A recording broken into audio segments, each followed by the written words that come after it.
começou a convocar as pessoas que recebem o benefício de prestação continuada, o BPC, e precisam se inscrever ou atualizar seus dados. O processo faz parte de um pente fino do benefício anunciado pelo governo federal.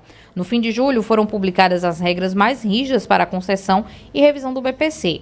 E a gente entende um pouco agora com o advogado especialista em direito previdenciário, Nemésio Vasconcelos, os detalhes dessa convocação. Doutor Nemésio, bom dia, bem-vindo mais uma vez ao Jornal da Cidade. E a gente já quer saber o seguinte, esse cadastro é necessário para quem? Quem é que deve realizar?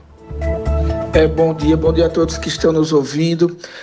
Esse cadastro ele é importantíssimo para a manutenção dos benefícios de prestação continuada, tanto para as pessoas idosas quanto para as pessoas com deficiência.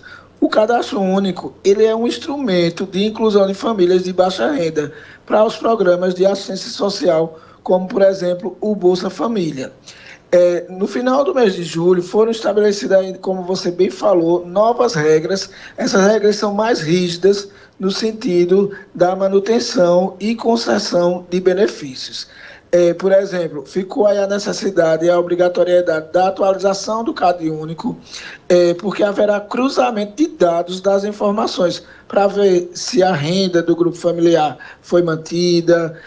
Também ficou determinado nessa nova portaria a utilização de biometria para o representante legal ou até para o beneficiário também, que vai fazer jus ao benefício de prestação continuada.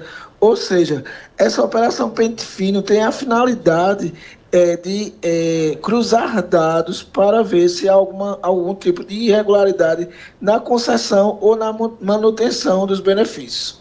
Muitas vezes também o beneficiário deixa de atualizar o CAD único e por isso que o benefício pode vir a ser suspenso.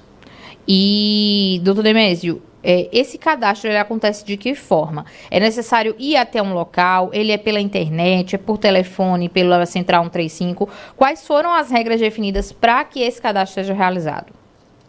É bem importante essa sua pergunta, mas antes de falar dessa pergunta, dessa resposta, gostaria de dizer também que está disponível para aquelas pessoas consultarem através do Meu INSS se elas caíram ou não nesse pente fino. Você pode consultar pelo Meu INSS, pelo aplicativo ou pelo site, basta apenas ter o CPF. O cadastro único ele é feito no CRAS do município. Em cidades com menos de 50 mil habitantes, o beneficiário terá 45 dias para fazer a atualização. Já em cidades maiores, vai ser concedido um prazo de 90 dias. Como é que está sendo feita essa convocação?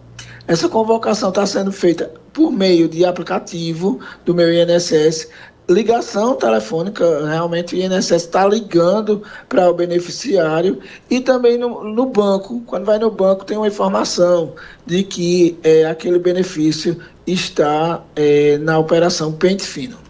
Doutor Nemésio, é muito importante falar sobre esse tipo de cadastro, porque muitas pessoas não têm, por exemplo, acesso ao aplicativo Meu INSS para poder receber uma notificação, algo do tipo. Eles vão ser comunicados de outras formas ou é preciso você ir atrás, buscar, para saber se está dentro dessa lista que tem que fazer esse recadastramento?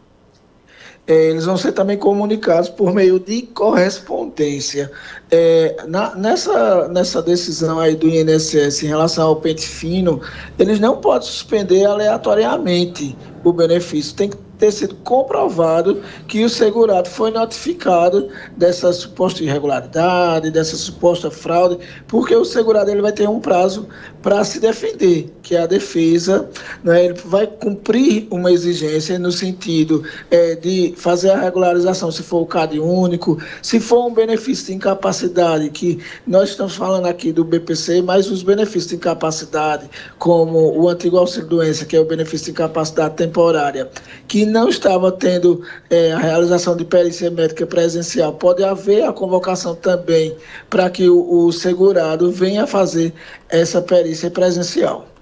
Doutor Nemésio, outra dúvida que surge bastante é, por exemplo, no caso dos segurados que recebe o benefício e é de deficiência, por exemplo, ou é um idoso já acamado e tudo mais, outra pessoa pode fazer esse cadastro em nome dele?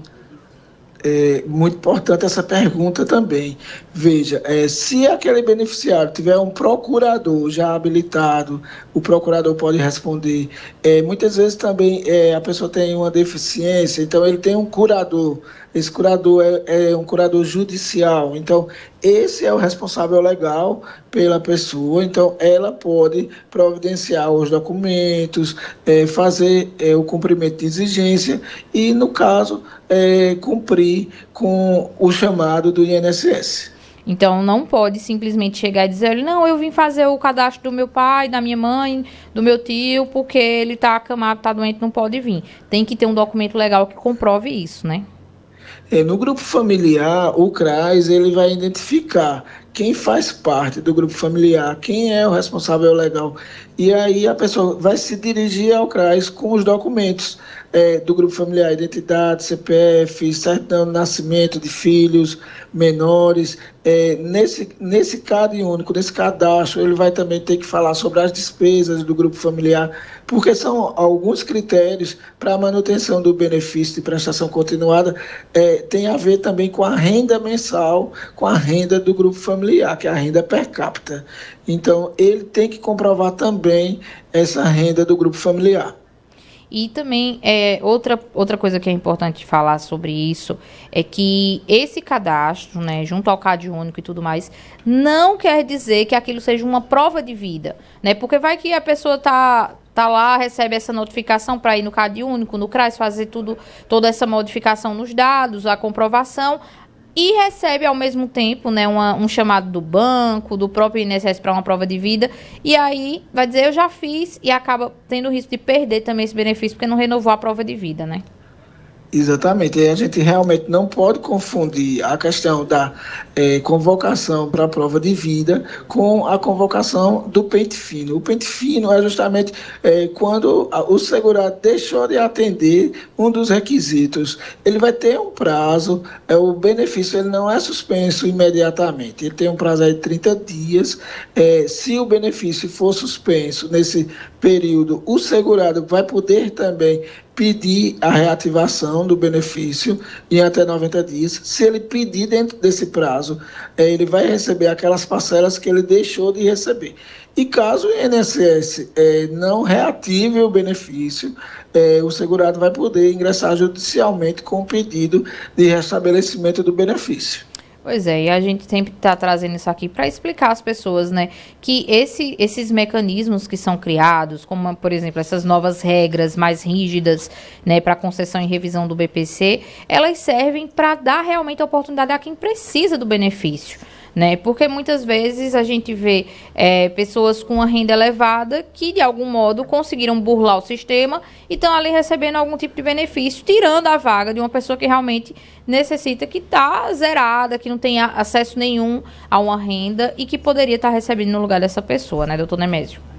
É verdade, infelizmente acontece muito mais do que a gente imagina, e é esse o motivo do INSS estar fazendo esse tipo de operação, e você vê, são dados alarmantes, né? Uhum. Nesse primeiro momento, mais de 500 mil pessoas serão convocadas para ir até o CRAS para realizar a inscrição do cadastro único. Pois é, doutor Nemésio, eu quero agradecer bastante sua participação com a gente nessa terça-feira aqui falando sobre isso, né? A gente sabe que o poder da informação, ele é fortíssimo, né, esse poder. Então, por isso que a gente sempre traz esses temas aqui, traz um especialista para que ele possa detalhar de forma simples para os nossos ouvintes. Então, muito obrigada por participar, né, e até uma próxima. Eu que agradeço a vocês. A gente conversou agora com o advogado especialista em direito previdenciário, Nemésio Vasconcelos, falando